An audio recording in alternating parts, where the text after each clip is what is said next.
오늘 주시는 말씀은 고린도후서 9장 1절부터 11절 말씀입니다.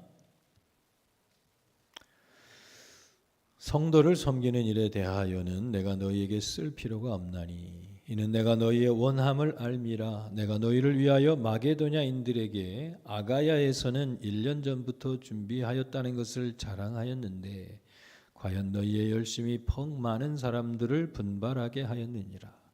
그런데 이 형제들을 보낸 것은 이 일에 너희를 위한 우리의 자랑이 헛되지 않고 내가 말한 것 같이 준비하게 하려 함이라. 혹 마게도냐인들이 나와 함께 가서 너희가 준비하지 아니한 것을 보면 너희는 고사하고 우리가 이미 떤 것에 부끄러움을 당할까 두려워하노라. 그러므로 내가 이 형제들을 먼저 너희에게 가서 너희가 전에 약속한 연보를 미리 준비하게 하도록 권면하는 것이 필요한 줄 생각하였노니 이렇게 준비하여야 참 연보답고 억지가 아니니라. 이것이 곧 적게 심는 자는 적게 거두고 많이 심는 자는 많이 거둔다 하는 말이로다. 각각 그 마음에 정한 대로 할 것이요 인색함으로나 억지로 하지 말지니 하나님은 즐겨내는 자를 사랑하시느니라. 하나님이 능히 모든 은혜를 너희에게 넘치게 하시나니 이는 너희로 모든 일에 항상 모든 것이 넉넉하여 모든 착한 일을 넘치게 하게 하려 하심이라. 기록된 바 그가 흩어 가난한 자들에게 주었으니 그의 의가 영원토록 있느니라 함과 같으니라. 심는 자에게 씨와 먹을 양식을 주시는 이가 너희 심을 것을 주사 풍성하게 하시고 너희의 의의 열매를 더하게 하시리니 너희가 모든 일에 넉넉하여 너그럽게 연보를 함은 그들이 우리로 말미암아 하나님께 감사하게 하는 것이라. 아멘. 백종건 청년이 여행 중에 우리 교회 방문해서 예배를 드립니다. 백종건 청년 한번 일어나 보세요. 아직 결혼 안 한 총각입니다. 잘 찍어두세요. 네, 앉으시고요. 네, 제가 서울에 있을 때 섬겼던 천호동 교회 청년인데 이렇게 여기를 거쳐가면 아르헨티나 우리 교회가 후원하는 정상훈 선교사님이 아르헨티나에 있죠. 아르헨티나에 2년 정도 단기선 1년 단기 선교를 약정하고 또 한국 돌아가면 또 아르헨티나에 가서 1년 선교 사역을 감당하기로 한 청년입니다. 그래서 거기 갔다가 또 시드니에 또 오라 그랬어요. 사역하러 오라 그랬어요. 사역하러. 자, 환영해 주시고 또 여행 중에도 이렇게 예배를 참석하십니다. 여러분들도 어디 가셔도 예배를 꼭 빼놓지 말고 잘 들으시길 바랍니다. 우리 서로 축복의 노래로 인사하고 축복합시다.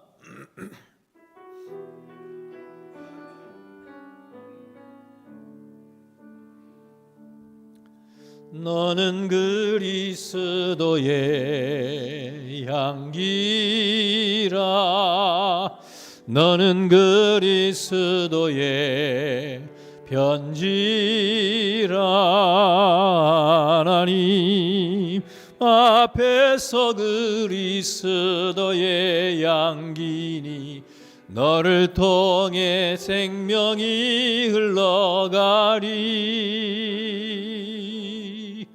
너를 통해 생명이 흘러가리. 사랑하고 축복합니다. 잘 오셨습니다.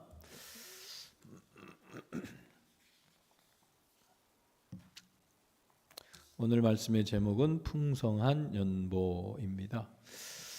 고린도후서 8장과 9장의 긴 2장에 걸친 말씀을 본문으로 삼아 말씀을 증거하려고 합니다.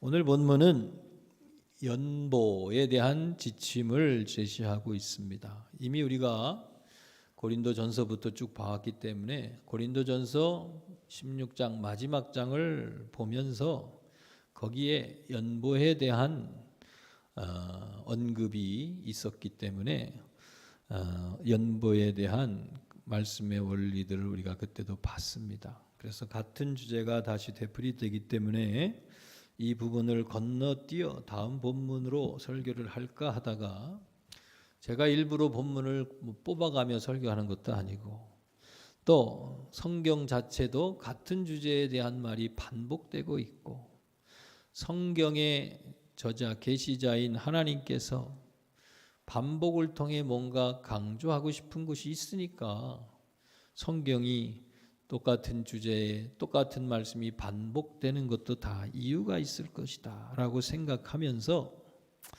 얼마 전에 고린도전서 마감을 하며 연보에 대한 주제의 말씀을 봤지만 역시 또다시 설교를 해도 괜찮겠다 해서 오늘 그대로 연보에 대한 설교를 하려고 하는 것입니다. 제가 뭐 연보 헌금 많이 하라고 헌금 설교만 골라서 하는 사람 아닙니다. 오해하지 마시고 하나님이 주시는 대로 받으시길 바랍니다. 오늘 나오는 연보는 사실은 핍박과 또 기근으로 어려운 형편에 있었던 예루살렘 교회 또 그 성도들을 돕기 위한 헌금이었어요. 구제 헌금, 나눔 헌금, 선교의 헌금이라고 할 수 있다는 사실을 이미 봤었습니다. 고린도 교회뿐 아니라 마게도냐의 교회도 이 헌금에 참여하고 있다는 것을 오늘 본문을 통해 보게 되는데 아마도 당시 기독교의 마더처치라고 할 수 있는 예루살렘 교회가 무엇보다도 더 핍박을 받고 또 기근까지 들어 어려운 처지가 되니 그 교회와 또 그 교회 성도들을 돕기 위한 나눔의 헌금, 모금이 일어난 거예요. 아마 고린도 교회 또 마게도냐뿐만 아니라 대부분의 디아스포라 교회도 이 일에 동참하자 하는 분위기로 일어났던 것으로 추정되는 겁니다. 이 모금 운동이 시작될 때에 고린도 교회가 다른 교회들에게 모범이 된 거예요. 바울은 고린도 교회가 다른 교회를 돕는 일을 시작한 것을 다른 여러 교회들에게 칭찬하고 자랑했었다고 오늘 9장 2절에 언급하고 있어요. 내가 너희를 위하여 마게도냐인들에게 아가야는 고린도를 포함하는 지역입니다. 1년 전부터 준비하였다는 것을 자랑하였는데 라고 하는 언급이 있어요. 그래서 고린도 교회를 통해 다른 교회들이 동기부여가 된 겁니다. 우리도 예루살렘을 돕는 일에 동참하자라고 하는 이런 운동이 일어나게 된 거예요. 9장 2절에도 그렇게 자랑했는데 과연 너희의 열심이 퍽 많은 사람들을 분발하게 하였느니라 이렇게 언급하고 있어요. 여러 교회들에게 동기, 좋은 모범이 된 겁니다. 그런데 후발주자였던 마게도냐 교회는 이미 모금을 다 끝내서 마무리가 됐는데 선두주자였던 고린도 교회는요 1년이 넘도록 이 모금이 완료되지 못하고 있었던 거예요. 그래서 바울은 고린도 교회가 먼저 시작하여 많은 교회들에게 본보기가 되고 영감을 주고 칭찬을 받았던 그 일이 무색해지지 않도록 예루살렘 교회를 돕는 이 일을 마무리를 짓자고 권면하고 있는 게 오늘 8장과 9장을 통한 내용인 것입니다. 우리는 연보에 대한 바울이 주는 권면을 통해서요 우리의 헌금 생활이죠. 선교 헌금, 나눔 헌금을 주제로 얘기하고 있지만 헌금 생활에 대한 적용할 점들, 영적 원리들을 배울 수가 있습니다. 첫째로 교회나 선교지 또는 도움이 필요한 이웃을 돕는 일은 단순히 사람을 돕는 일이 아니라 하나님을 섬기는 일이다. 하나님께 대한 봉헌이다라고 하는 사실이에요. 고린도 교회나 마게도냐 교회는 예루살렘 교회를 돕는 연보에 자원하여 참여했어요. 8장 3, 4절에 보니까 그들이 힘대로 할 뿐 아니라 힘에 지나도록 자원하여 이 은혜와 성도 섬기는 일에 참여함에 대하여 우리에게 간절히 구하니 자기들이 구했어요. 바울 선생한테 우리가 어떻게 하면 예루살렘 교회를 도울까요? 좀 돕고 싶은데요. 자원했던 일입니다. 마게도냐 성도들이 이웃 성도들을 돕는 일에 이렇게 열심히 참여한 것은요. 이게 하나님 사람을 섬기는 사람을 섬겨주는 일만이 아니라 하나님을 섬기는 일이다. 하나님이 기뻐하시기 때문에 하나님의 뜻을 받드는 것이라고 믿었기 때문에 그렇게 열심을 다한 거예요. 마게도냐 성도들은 단지 이웃에게 돈, 재정을 보태주는 것만이 아니라 8장 5절에 보니까 그들 자신을 하나님께 바친 것이다 라고 바울이 언급하고 있어요. 그들이 먼저 자신을 주께 드리고 그리고 또 하나님의 뜻을 따라 우리에게 주었도다. 바울에게 헌금을 전달해 주라고 헌금을 모아 바울에게 준 돈은 바울이 받아서 전달해 주게 됐지만 그들 자신을 하나님께 먼저 드렸다. 그들은 하나님을 사랑하는 하나님에 대한 헌신의 마음을 하나님께 바쳤던 거예요. 우리가 잘 아는 이야기입니다. 아프리카 선교사 리빙스턴에 대한 이야기. 어린 날 예배 시간에 헌금 바구니가 바스켓이죠. 돌아다니니까 헌금을 하는데 어른들은 주머니에서 포켓에서 헌금을 꺼내내는데 어린아이는 낼 게 없어요. 그러니까 이 어린 리빙스턴이 자기의 주먹을 그 바구니에 집어넣었다는 거예요. 아니 얘가 왜 이러나 할 수 있겠죠. 돈을 집어가려나 왜 그러나 할 수 있겠죠.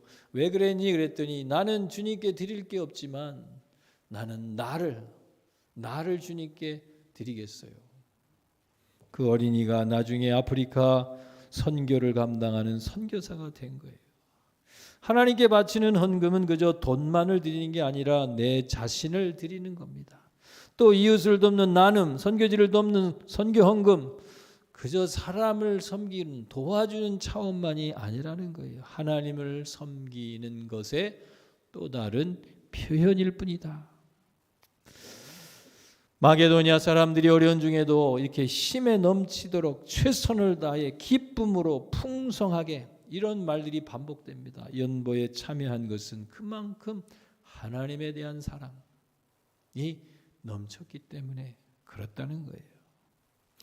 마태복음 25장 종말의 때에 관한 긴 설교에서 예수님께서 마지막 때에 있을 심판을 말씀하시면서요, 양과 염소 오른편과 왼편을 나누게 될 것을 비유적으로 말씀하셨어요. 오른편의 양들에게 주님이 칭찬합니다. 주님이 줄일 때 그들이 먹을 걸 줬고, 주님이 목마를 때 마시게 해줬고, 나그네 될 때 영접했고, 헐벗을 때 입혀줬고, 병들었을 때 돌봐줬다. 옥에 갇혔을 때 위문해줬다. 고맙다. 그런데 정작 그들은, 칭찬 듣는 오른쪽의 양들은, 아니 우리가 언제 주님을 그렇게 접대했나요? 몰라요. 그런데 주님이 대답은 어떻게 하십니까? 내 형제 중에 지극히 작은 자 하나에게 한 것이 곧 내게 한 것이다. 여기 양들의 특징은 자기들이 그렇게 열심히 섬겨줬는데 주님을 위한 것이라고 생각도 못할 만큼 자기가 드러나지 않도록 섬겨줘서, 반대 왼편의 염소에게는 책망합니다. 주님이 목마르고 줄일 때, 나그네 됐을 때, 헐벗었을 때, 병들었을 때, 옥에 갇혔을 때 그들은 돌봐주지 않았다. 섭섭하다. 그런데 아니 우리가 주의 일이라면 항상 앞장서고 늘 나섰는데, 아니 우리가 언제 주님을 공양하지 않았습니까? 자기들은 잘한 줄로 알아요. 자기들은 잘한 줄로 알아요. 그런데 예수님은 아니라는 거예요. 지극히 작은 자 하나에게 하지 않은 것이 내게 하지 않은 것이다. 예수님에게 우리는 잘 섬기고 초점을 맞추는데 내 주변을 정작 돌아보지 않는다는 거예요. 성도들의 이중생활, 교회는 열심이고 하나님께는 잘하는 것 같아요. 헌금도 많이 내는 것 같지만 도움이 필요한 것에, 선교지에, 이웃을 돕는 일에, 나누는 것에는 신경을 그만큼 안 쓴다는 것은 이중적인 신앙이다. 이중적인 신앙. 하나님을 향한 사랑과 이웃에 대한 관심은 다른 차원이 아니다. 하나님을 섬기듯이 이웃을, 또 하나님께 극진히 하듯이 이웃에게도 극진히, 이것이 하나님을 사랑하는 성도들의 마땅한 섬김의 태도다라고 하는 것입니다. 둘째로, 우리가 하나님 앞에 연보 또는 헌금, 또 나눔과 구제와 섬김의 일에 참여할 때 내 능력껏, 그러나 최선을 다해 드려라는 것이에요. 바울은 예루살렘 교회를 돕겠다고 고린도 교회가 자원했던 바를 완수하되 8장 11절에 보니까 있는 대로 해라. 있는 대로. 왜 그래요? 고린도 교인들이 아유 좀 많이 내야 되고 내가 좀 이 정도는 감당해야 되는데 아직 여유가 없어 미루다 너무 대단한 거 하려고 그러지 말고 있는 대로 해라. 하나님은 있는 대로 받으실 것이지 없는 것을 받으려 하지 않으실 분이라는 거예요. 마게도냐 교회는 환난의 많은 시련 가운데서도 극심한 가난 가운데서도 불구하고 풍성하고 넘치도록 연보했다고 2절에 그렇게 8장 2절에 언급하고 있어요. 힘대로 할 뿐 아니라 힘에 지나도록 연보에 참여했다. 8장 3절에 그렇게 언급하고 있어요. 우리가 환난 가운데 있다고요. 우리가 가난 가운데 있다고요. 드릴 것이 없는 것은 아니라는 말이에요. 우리가 드릴 마음이 있다면 무엇이든지 드릴 수 있게 된다는 거예요. 마음이 있다면. 예수님은 광야에서 하루 종일 예수님의 말씀을 듣던 무리들에게 무엇라도 먹이고 싶으셨어요. 하루 종일 예수님 주변에 이 사람들이 몰려 있었던 것은요, 갈 데 없는 무리들, 뭐 그렇게 대단한 사람들이 아니에요. 하루 소일거리 하기도 어려운 사람, 하도 끼니 때우기도 어려운 사람, 쉽게 얘기하면 백수죠, 백수. 특히 어디에 얽매여 있지 않은 보통의 사람들이 예수님 주변에 하루 종일 밥도 안 먹고 계속 말씀을 하시는데도 떠나갈 생각을 안 하고 있는 거예요. 해가 저물어 제자들은 하루 종일 먹지도 못하고 여긴 빈들이니까 이제는 좀 돌려보내, 허기도 면하고 해지기 전에 보내야 될 것 같습니다. 예수님은 그냥 보내기를 원치 않으시고요. 제자들에게 우리가 좀 뭘 좀 먹여보내자. 너무 허기질 텐데. 아니 어떻게? 너희들이 좀 먹여라. 너희들이. 제자들은 아니 우리도 배고프고 우리도 돈도 없는데 우리 보고 먹이시라니. 빌립이 대답했지요. 광야에 이른지라 음식을 구할 수도 없고 음식을 구해온다 그래도 200데나리온의 자금이 필요한데요. 수천 명을 먹이려면 어디서 돈을 얻고요. 어디서 돈이 있어도 사옵니까? 이 광야에 갑자기 불가합니다. 라는 의견이죠. 그런데 안드레는 어린아이의 오병이어를 찾아왔는데 아마도 예수님이 웬일로 음식을 먹이시려고 그러니까 아마 배고프셔서 저러나? 어떻게 귀동냥으로 들었는지 어린아이가 자기가 먹을 도시락을 예수님이 혹시 배고파서 그러나? 이걸 갖다 드리라고 안드레에게 가져온 거예요. 안드레는 그걸 받아왔어요. 그리고는 어린아이가 오병이어 떡 5개, 물고기 2마리, 작은 도시락 하나를 어린아이가 예수님께 드리라고 받아왔지만 아마 코웃음을 쳤을 거예요. 재밌는 상황이잖아요. 이거 가지고 어떻게 되겠어요? 예수님 한 끼도 해결 안 되는데. 해프닝으로 여기면서 재미있게 아마 주님께 가져오기는 했던 것 같아요. 예수님은 자리에 사람들로 앉게 하고요, 축사하시고요, 제자들에게 떼어주라고 할 때 다 먹고도 남는 기적이 일어났습니다. 아니 하나님이, 예수님이 아니 뭐 오병이어가 없어서 기적을 못 행하셨겠어요? 아무것도 없으면 뭐 먹이지 못하실 분이에요? 만나에서, 광야에서 메추라기와 만나로 공급하시는 하나님이 오병이어 뭐 원재료가 없어서 뻥튀기가 안 되나요? 하나님 다 하실 수 있는 분인데 왜 그래요? 우리의 믿음을 달아보시는 거예요. 우리의 믿음을. 하나님이 하시고자 할 때 자기의 마음을 실어드릴 사람을 찾으시는 거예요. 부족한 것이지만, 이 작은 것이지만 주님이 찾으신다면 이거라도 드리는 그 마음을 하나님이 보고 싶은 거예요.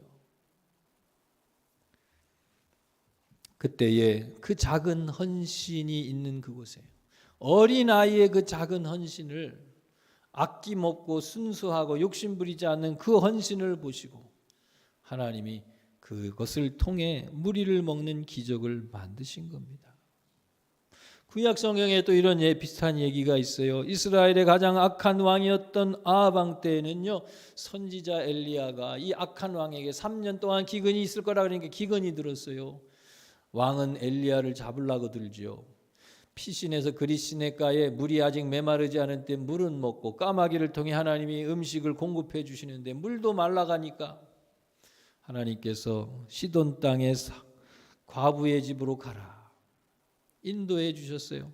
가보니까 이 사람은요, 마지막 남은 밀가루 1인분, 기름 하나 간신히 마지막 끼니를 먹을 거리밖에 없는데 먹고 아들하고 마지막 끼니 먹고 이제는 죽어야겠구나.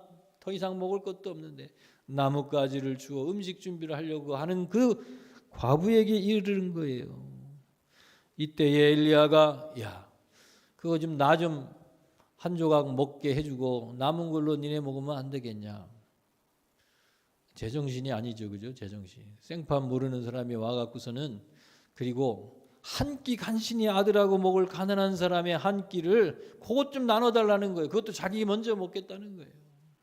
그런데 왜 이 여인이 이 엘리야에게 그렇게 차려줬는지 저도 이해가 안 돼요.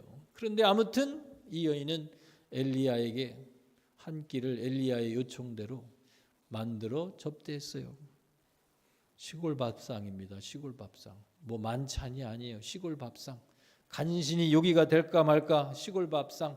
모든 기근의 때 대단히 차릴 것도 없는, 우리로 얘기하면 감자 몇 개하고 소금 간장이나 올려준 이런 시골 밥상을 엘리야에게 섬긴 거예요. 그런데 하나님께서는 그 섬김을 받으시고요, 엘리야를 통해 어떻게 해요? 끊이지 않는 기름병의 축복. 그릇을 빌려다가 기름병을 쏟아도 멈추지 않는 기름병의 축복. 그걸 갖다 팔고 빚을 갚고 생활해라. 하나님께서는 이 여인의 마지막 한 끼 시골 밥상 하나, 그러나 굶어 죽어가는 사람들에게는 절실한 거죠. 그것을 나누려고 하는 이 여인, 또 그것을 주의 종이라고 알았다면 섬기고자 하는 그 마음, 하나님이 그것까지도 달아보시는 거예요. 대단한 걸 바쳤기 때문이 아니라 최고급 뷔페를 목사에게 대접했기 때문이 아니라 시골 밥상 한 끼. 제가 시골에 있을 때 생각이 나네요. 그러고 보니까는 어디든지 시골 신방을 가면은 아이고 거기는 뭐 과자가 있고 간식이 있는 게 아니라 꼭 밥을 먹고 가래. 밥 먹고 갔는데도 2시에 가도 3시에 가도 밥 먹으라고 그냥 찬밥, 남은 밥, 보리밥 이만큼 고봉으로 싸놓고요. 고추 2-3개 하고 고추장 이만큼 갖고 와. 반찬도 없는데 굳이 먹으라 그래. 안 먹어도 되고 배부르고 별로 그렇게 맛있는 거 뭐 먹고 싶지도 않은데 그냥 이만큼 고봉으로 차려놓고 안 먹으면 시험 들어요. 그래갖고 그걸 또 밥 먹고 가도 그냥 맛있게 먹어줘야 돼요. 그냥 고추장에 비벼가고. 그러면 또 커피를 한 사발 가져옵니다. 커피가요, 시골 분들이요 이런 바가지 같은 사발로 드셔. 너무 고단하니까 이런 사발에다 커피를 사오는데 그냥 이만한 바가지 같은 그릇에다 커피를 타고요. 그 위에는 그냥 개미가 둥둥둥 떠다녀요. 시골 할머니들이 산장에서 퍼온 건데 어느 날은 설탕이 아니라요, 여기다가 막 소금을 넣어갖고 안 보이니까 그래도 또 다 마셔줘야 됩니다. 거기 그럴 경우를 대비해서 예수님도 말씀해 주셨잖아요. 무슨 독을 마셔도 해롭지 않고 믿는 사람들에게는 주님, 그런 마음으로 먹어야 됩니다. 아무튼 그렇게 시골 밥상을 잘 차려준 그 일을 통해서 하나님께서 축복하시고 기적을 만드신 거예요. 우리는 뭔가 이거 갖고 되겠어 생각할지 모르지만 마음만 있으면 뭐라도, 마음이 더 중요하다는 거예요. 미국 백화점의 왕 불리던 존 워너메이커 벽돌 공장을 다니는 소년이지만 자기 교회가 너무 남루해. 비만 오면 진창이야. 이 소년은 벽돌공으로 일하고 초등학교도 못 다니며 벽돌 공장을 다니는 이 소년이 자기 품삯에서 하루에 2장씩 벽돌을 사다가 진창된 교회 마당의 길을 보도블록 깔듯이 2장씩 매일 갔다. 이게 보니 이상하다. 누가 이렇게 깔아놨지? 점점 마당이 깔리는 거예요. 누가 그러나 봤더니 어린 소년 존 워너메이커가. 교회에 많은 사람들이 진창으로 오는 게 너무 안쓰러워서 품삯 중에서 벽돌을 꼭 2장씩 사다가 매일매일 깔고 있더라는 거예요. 교회에서 회의가 열렸어요. 이 어린 소년이 이렇게 교회를 돌보고 아끼고 이렇게 섬기는데 우리가 부끄럽다. 어른들이 부끄러워서요, 회의를 짓고 우리가 교회를 다시 레노베이션 하자. 힘을 들여서 그렇게 했다는 일화가 있는 것입니다. 무엇이 어린아이가 벽돌 2장을 그거 갖고 교회가 뭐 얼마나 달라지겠어요. 교회를 새로 짓는 것도 아니잖아요. 그거 가지고 그러나 내가 알 수 있는 그 마음을 실어서 한 장 한 장 갖다가 넣는 그 일을 통해 하나님이 교회 전체를 바꾸시는 역사를 일으키시는 겁니다. 제가 시골에서 교회당을 건축할 때도 교회당을 짓는데 뭐 교회가 큰 교회도 아니고요. 헌금이 남아 들어온 것도 아니고 어려운 시절이지만 어쨌든 회의를 통해 짓기로 했는데 절대 빚을 내서 헌금하지 말자. 이게 제 원칙이었어요. 빚 내서 헌금하지 말자. 그러면 가난하고 돈도 없는 시골에 무슨 빚도 안 내면 어떻게 교회를 짓습니까? 우리가 하나님 앞에서 정직하게 그러나 최선을 다하여 하나님 앞에 드립시다.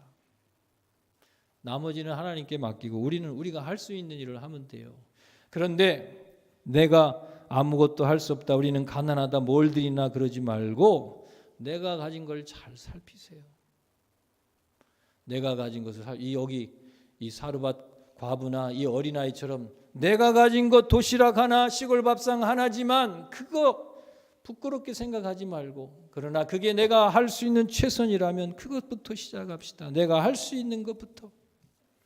그래서 뭐 개를 깨부시고 뭐 땅을 팔 생각부터 하지 말고 내가 할 수 있는 것부터 자기의 포기와 자기 희생을 통해서 생기는 거지. 내가 먹고 누리는 건 그대로 있으면서 남의 빚지다가 빌려다가 또 헌금 바치고 맨날 빚도 못 갚아서 쩔쩔매는 거야. 하나님께 영광도 안 돼. 빚지지 말자. 심지어 내가 빚져서 또는 가족 동의도 없이 헌금하면 나중에 와서 큰일 났습니다. 문제 생겼는데요. 남편한테 들켰는데요. 집안이 시끄러워졌는데요. 나 돌려준다 그랬어요. 하나님이 그런 돈 받고 가정 파탄 나는 거 원치 않으신다. 돌려줄 테니까 애초부터 그렇게 헌금할 생각하지 말아라. 어떻게? 자기 절제, 자기 희생을 통해서. 내가 가진 것을 잘 살펴보세요. 뭐부터? 돌반지, 우리 아이도 딸 둘이 있었어요. 돌반지 여러 개 생긴 거. 저는 그때 결혼 반지도 그냥 팔았어요. 다 내가 처분할 수 있는 것부터 시작해라. 그래야 내 마음이 실리는 것이지. 아니 내가 끼고 누리는 건 다 그대로 갖고 있으면서 없어요. 마음이 실리지 않는 거예요. 그래서 아무것도 없이 시작했지만 2년 안에 다 건축하고요. 빚 하나도 안 지고요. 2년 안에 다 갚고요. 다 봉헌식을 올렸어요. 제가 처음 목회하던 교회에서 그랬다는 얘기예요.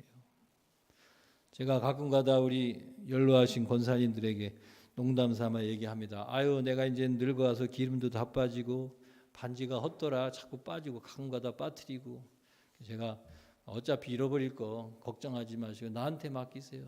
가장 높은 이자로 확실한 것에 저금해 드릴게요. 어디? 저 하늘나라 하늘은행에다가 맡겨드린다는 것은 농담이기도 하지만 진담입니다. 있어도 없어도 그리고 어차피 잃어버릴 거 너무 그런데 연연해 하지 마세요. 썩지 않은 영원한 것에 확실한 것에 투자하세요. 그게 아깝습니까? 나는 가난하여 바칠 것이 없다고 비하하지 마십시오. 하나님은 어린아이의 도시락 사르밧 과부의 한 끼 밀가루와 기름을 통해 엄청난 기적을 나타나는 역사를 이루신 거예요. 축복의 기회로 사용하셨어요. 나는 가진 것이 없다. 나는 하나님을 섬길 은사와 능력이 부족하다. 나는 너무 바빠서 하나님을 섬길 시간이 없다. 막연한 거예요. 여러분을 돌아보세요. 내가 과연 그런가? 내가 어떻게 절제하고 나를 조절하여 하나님의 것을 구별할 수 있을까? 여러분의 삶을 조절하십시오. 그리고 할 수 있는 한 가지를 찾으십시오. 그리고 최선을 다하여 하나님께 드리십시오. 세 번째는요, 많이 심는 자가 많이 거두게 된다는 법이에요. 바울이 8장과 9장 두 장에 걸쳐서 연보에 대하여 권면을 길게 하는 이유는요, 고린도 교회가 다른 교회보다 먼저 시작했음에도 불구하고 정작 그 일에 진전이 없었기 때문입니다. 왜 그럴까요? 작정한 일이 자꾸 미뤄지는 일은 왜 그럴까요? 돈에 대한 미련, 아까워서. 처음에는 열정으로 믿음으로 시작했는데 이거 하려니까 막상 하려니까 이게 자꾸 거슬려요. 마음에 부담이 돼요. 돈을 실제로 쓰게 되는 지출하는 문제는 말만큼 쉽지는 않다는 거예요. 8장 7절에 보니까 너희는 믿음과 말과 지식과 모든 간절함과 우리를 사랑하는 이 모든 일에 풍성한 것 같이 이 은혜에도 풍성하게 할지라. 이 말이 뭐예요? 믿음은 대단한 것 같아요. 말은 요란하게 해요. 지식 아는 건 아주 그냥 모든 걸 다 아는 것 같아요. 간절함 아주 그냥 선교지를 위하여 기도할 때는 그냥 침이 튀도록 구구절절 부르짖어 기도해요. 그런데 이 은혜도 풍성하게 하라는 말은 실제로 돕기로 작정한 그 돕는 헌금, 돈을 내는 일에 또 풍성하게 좀 내라는 거예요. 어려운 성도나 교회 형편에 대해서는 다 꿰뚫고 있고, 교회는 나눔과 구제에 힘써야 된다고 열변을 토하고, 기도할 때는 선교지와 어려운 자들을 위하여 간절하고 안타깝게 기도는 하면서도 실제로 내 돈을 실어 재정을 담아 이웃을 돕는 일에는 인색하다. 아니 그렇게 선교 얘기하는데 선교 현금은 참여도 안 하고 있네. 우리 교회가 이웃을 사랑하고 도와야 된다 그러는데 이번에 어디 좀 돕자고 후원하자고 그랬는데 후원 헌금은 이게 뭐야, 이게 커피값도 안 내고 이게 뭐야. 이런 경우를 지금 얘기하는 거예요. 왜 그래요? 돈은요, 우리의 마음을 끌어당기는 마력이 있어요. 마력. 무슨 마력입니까? 돈이란 말, 머니는 우상의 신, 풍요의 신, 성경에 나오는 맘몬 하고, 어떤 사람은 어원이 같다 아니다 여러 가지 이론이 있습니다만 언어학적으로 따질 것도 없어요. 예수님께서 하나님과 돈을 겸하여 섬길 수 없다고 말씀하실 때 예수님은 하나님이라는 영적 인격체를 돈과 비교하셨어요. 돈을 하나의 하나님과 상응하는 영적인 어떤 실체처럼, 영향력처럼 그렇게 의인화하신 겁니다. 돈이 영적 인격체인 하나님과 대응되는 또 다른 영적 인격체, 단순히 물질적인 그런 게 아니라는 얘기예요. 사탄은 예수님을 시험할 때 마귀를 경배하면 세상의 부귀 영화를 주겠다고 흥정했습니다. 부와 재물을 믿기로요, 인간의 탐욕을 자극하는 배후에, 그래서 하나님의 뜻이 아니라 성공과 욕망을 부추겨 사탄을 숭배하도록. 이 말은 사탄 숭배 신앙 그런 것만을 얘기하는 게 아니에요. 하나님의 말씀대로 사는 게 아니라 뭐예요? 성공을 위하여 마귀의 법, 불의와 타협하게 되는 것을 얘기하는 거예요. 물질을 의지하지 않고는 살 수 없다는 불안감이 하나님에 대한 신뢰를 흔들어 버립니다. 예수님께서는 무엇을 먹고 입는 이런 것, 육신의 생존을 위한 염려는 하나님에 대한 믿음과 반비례한다고 우리에게 말씀하고 있는 거예요. 예전 우리나라는요, 자급자족할 정도의 농업 생산력을 갖지 못했어요. 가을 추수를 하여서 곡간에 쌓아놓고 긴 겨울을 나고요. 겨울만이 아니죠. 봄에 보리 농사를 져서 보리가 추수될 때가 돼야 이제 새로운 곡식을 먹는 거예요. 그러니까 가을 추수가 끝나면 거의 반년 이상을 이 추수한 곡식을 가지고 연명해야 됩니다. 그런데 생산력이 떨어졌던 시대에는요, 그때까지 견뎌낼 수가 없어요. 그래서 우리나라 사람들이 한 거예요? 밥에다가 물 한 사발 더 부으면은 두 사람 먹는데, 누가 손님이 오면 바가지로 물 한 그릇 더 부으면 세 사람 먹는 거 아니에요. 그죠? 불려서 죽을 끓여 먹는 거예요. 그것도 모자라서 들러 산으로 나가서요, 그냥 끓여서 씹어 삼킬 수 있는 거면 다 그냥 음식 재료야.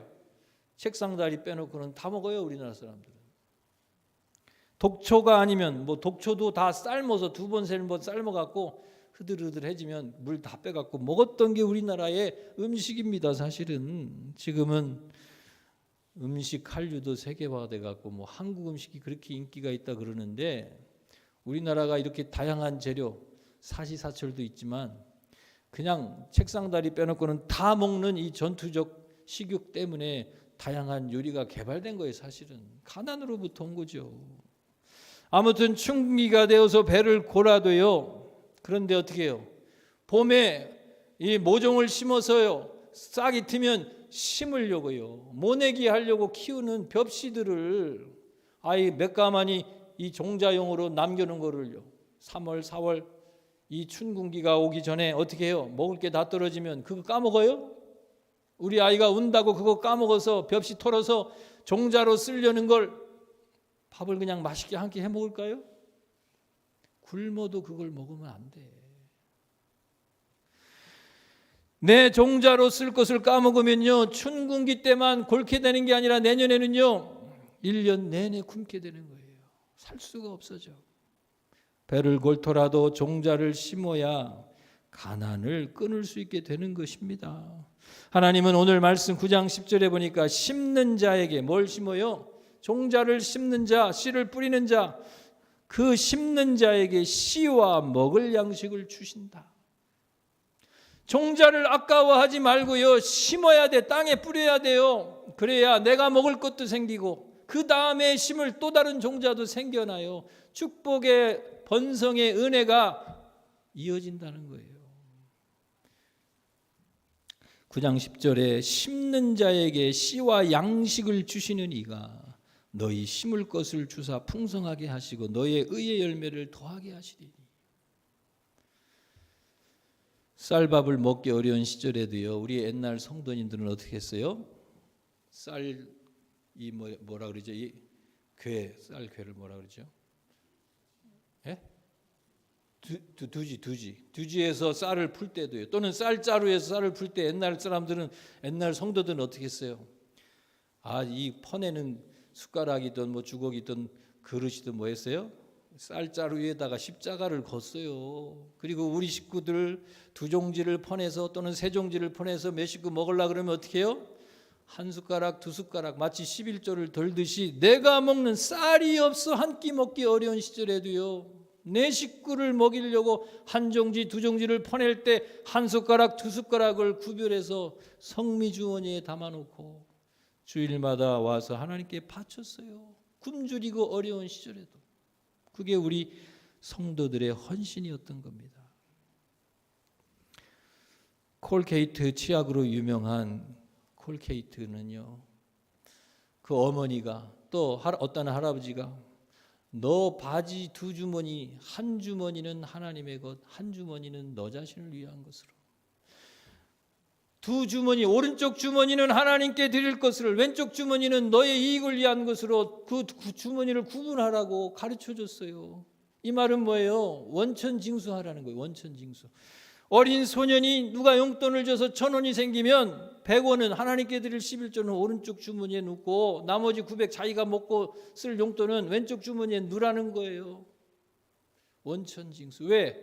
이거를 넣고서 나중에 하나님 앞에 바쳐야지 그러면 뭐가 돼? 마음이 변해. 괜히 아까워져. 이거 써야 될 일, 이거부터 쓰고 나면 낼 것도 없어. 그러니까 스스로 원천징수해라. 그만큼 철저하게 종자를 손상당하지 않고 남겨놓듯이 하나님께 드려야 할 것, 이웃을 도와야 할 것을 구분하라는 거예요.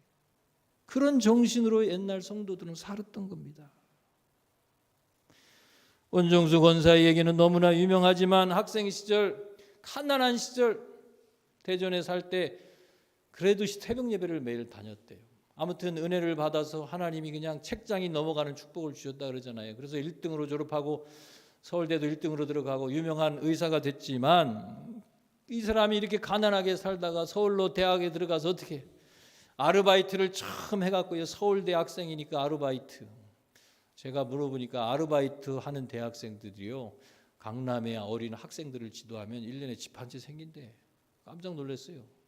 대학생들이, 좋은 대학 다니는 아이들이요, 강남의 고3 아이들 지도해주면 1년이면 집 한 채 생긴대. 아파트 한 채씩 준대. 합격만 시켜놓으면 그냥.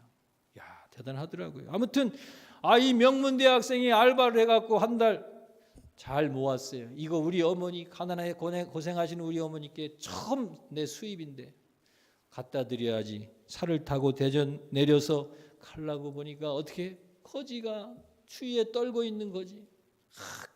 이거 어머니 드려야 되는데 그래도 지나칠 수가 없어. 그래서 그 거지에게 다 줬다는 거 아니에요. 어머니에게는 너 웬일로 왔냐? 예, 어머니 보고 싶었어요. 어머니께 내가 번 그 돈으로 어머니께 좀 드리려고 했는데 그렇게 드리지 못하게 된 연휴도 말씀 못 드리고요. 그냥 보고 싶어서 왔어요. 그리고 그냥 왔대잖아요. 또 한 달 열심히 아르바이트해서 두 번째 달 어머니께 갖다 드려야지. 어머니께 갖다 드렸더니 어머니가 이거 너 당장 하나님께 바쳐라. 왜? 너 첫열매야, 첫열매. 네 인생 네 돈으로 처음 벌어본 첫열매니까 첫열매는 하나님의 것이야. 그래서 그거를 또 어머니께 못 드리고 석 달째 돼서야 어머니께 용돈을 처음 드렸다. 그가 훌륭한 의사도 되고 성공하는데 옛날에 환상 가운데 옛날 얘기가 지나가대 하나님 보여주시대잖아요. 그 남루하게 떨고 있던 그 거지가 그게 바로 나였다.